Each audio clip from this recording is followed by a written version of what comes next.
Elvire, m'as-tu fait un rapport bien sincère? Ne déguises-tu rien de ce qu'a dit mon père? Tous mes sens, à moi-même, en sont encore charmés. Il estime Rodrigue autant que vous l'aimez. Et si je ne m'abuse à lire dans son âme, il vous commandera de répondre à sa flamme. Dis-moi donc, je te prie, une seconde fois, ce qui te fait juger qu'il approuve mon choix. Apprends-moi de nouveau quel espoir j'en dois prendre. Un si charmant discours ne se peut trop entendre.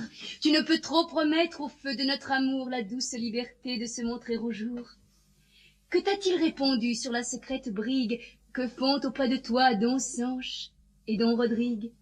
N'as-tu point trop fait voir quelle inégalité entre ces deux amants me penche d'un côté? Non, j'ai peint votre cœur dans une indifférence qui n'offre d'aucun d'eux, ni détruit l'espérance, et sans les voir d'un œil trop sévère ou trop doux, attend l'ordre d'un père à choisir un époux.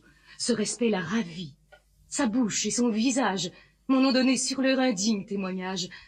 Et puisqu'il vous en faut encore faire un récit, voici d'eux et de vous ce qu'en a-t-il m'a dit. Elle est dans le devoir. Tous deux sont dignes d'elle.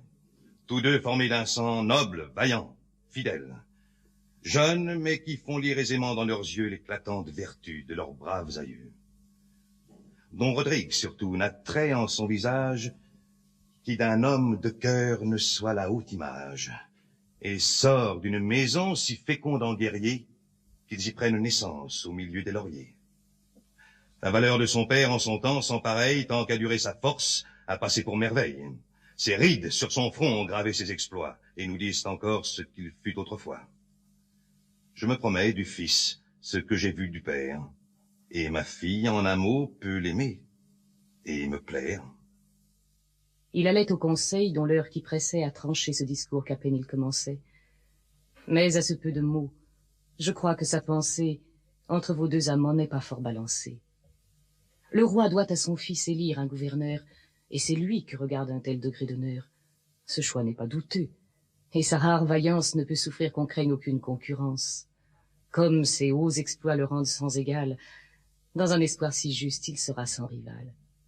Et puisque don Rodrigue a résolu son père, au sortir du conseil, à proposer l'affaire, je vous laisse à juger s'il prendra bien son temps, et si tous vos désirs seront bientôt contents.